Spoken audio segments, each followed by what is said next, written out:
I've got Sandeepan here with me at my cricket museum that I started. It's a lovely collection, but you cannot go into the cricket museum without a cap on. Oh, All right, so you have to put a cap on first. I'm very cricket particular cap. about my caps. Yeah, so you have to have a cap before you can go in.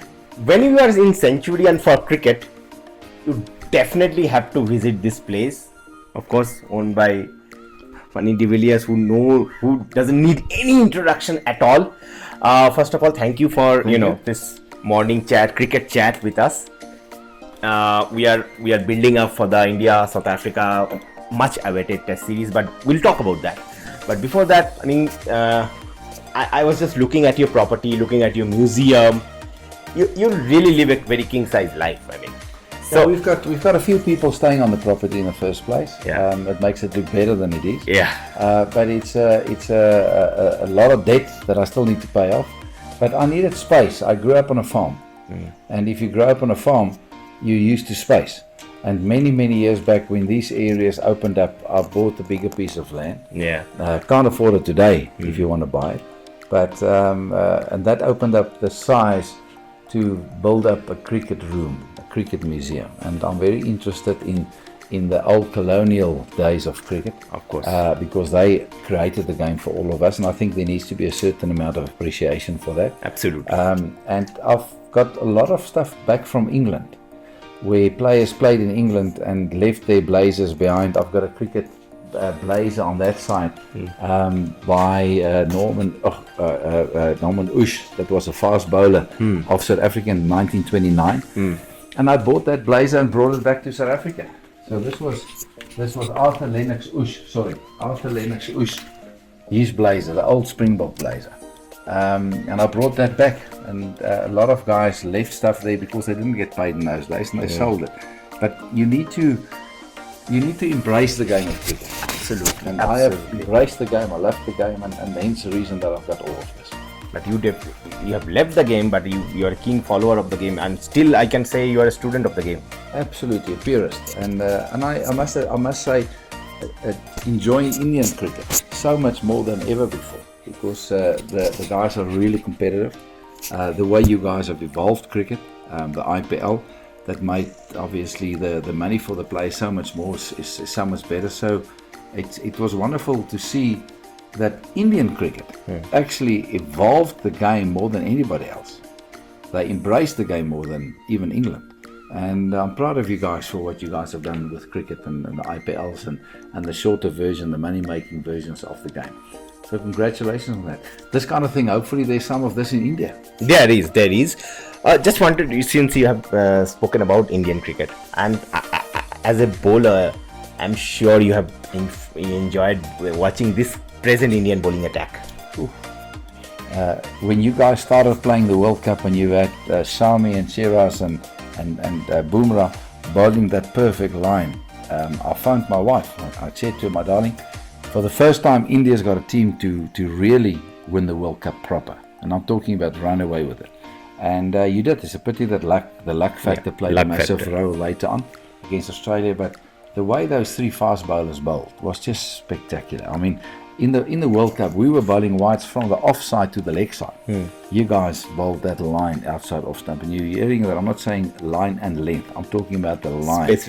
Specific line. And it was absolutely fantastic to see it. And I take my hat off for your fast bowlers. And it's easy to say in hindsight that I knew you were going to do well. But I also said in hindsight, the way Australia started bowling, doing also the same as what you guys did, they've also got a good team. And it was going to be difficult to beat them, and it proved to be difficult to beat them. But to cut it short and come back to this series, you've got the fast bowlers. It's a pity Shami is not here. That can be the differentiator. If he was here, I would have given you guys an 80% chance of winning this test series. Okay. But with him not here, I think it's down to about 60%, because you guys, I think personally, got a better line attack than we have. So you are still, going into the series, you are still counting India as... I'm very worried. It's not often that a team tours. All your previous tours, I wasn't worried. For the first time, I'm worried about the series. And it's a pity it's not a 3, 4, 5 test series. I think that would have evened it out. And we would have ended up on slower wickets most probably. But I'm really worried about that. Hence the reason I'm saying you guys have got about a 60% chance of winning the series. It's a better chance ever than before. Just wanted to know from you. You have spoken about the money of the game, IPL, and all that. But do you think, looking at the Indian bowling attack, do you think the future of Indian test bowling attack, test bowlers, do you think India there are good enough test bowlers being produced? Now, let's work out why a country suddenly develops test fast bowlers, and you guys have developed test fast bowlers more than ever before. You need to have access to. Firstly, you need to have access to better wickets that bounces into the keeper's hands to mobilize fast bowlers and say, listen, I want to be a fast bowler. You have got those wickets now. You've never had them before. You need to have access to the coaching methods that we used to have in the southern parts, which is the West Indian side, us and Australia, even New Zealand with a lot of fast bowlers. You've got access to that now because they're part of the IPL systems. The moment you've got access to new knowledge, the moment you've got access to a curriculum that develops, then you develop players. So don't ask me, have you got young players? You have got young players. It's a matter of coaching them. So if you follow this curriculum, you will get that outcome, and that's what you guys are doing this stage. But what about the white ball mindset versus the red ball mindset?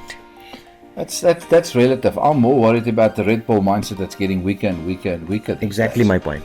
I'm really worried. I personally think, and I've said it many a time on commentary, that T20 cricket should disappear from our itinerary. They should be on their own. They should have World Cups. They should have the IPL system right around the world, not being part of international cricket. And then once out of 4 years, they can make international teams and play. But that will bring the emphasis back again to Test cricket and one-day cricket. And if some of those Test cricket and one-day cricket players are good enough to go for trials to try and make those different IPL teams, then they can do it. But otherwise, they're stuck in the one-day games and the Test matches, and that's where you're going to put the emphasis back onto that. So it's like sevens rugby. Yeah, they're not part of the rugby itinerary. You can have a Test series and a sevens rugby game. Since we have spoken about one-day cricket, there has been a lot of talk of late about the future of one-day cricket. What is your take on this? Well, the take on is exactly what I said. T20 should be on their own, and one-day cricket and Test cricket should be in a unit. And if that can take place, then we'll have more one-day cricket and more Test matches played. So typically, as I said, rugby. Sevens rugby is separate from international rugby, and that's how one-day cricket should be separate from the normal international cricket. I must say, Fanie, that you have, a lot of fans who are watching this will be very relieved to hear you, because some people I know that they are very concerned about the future of Indian test bowling attack. But the way you have explained that why India will still produce the Indian fast bowlers to bowl with the red ball, I think that will definitely the fans will definitely love you for this. I think it's just around the corner, to be honest, to have even the next few Samis coming up. I hope you are coming for the test series. I'll be there. So this is of course Fanie de Villiers talking about the game, talking about his take on the series. And Fanie, I have a suggestion: you should open this museum for the public. Yeah, well, they're coming already, South Africans. Thank you for talking to us. Thank you.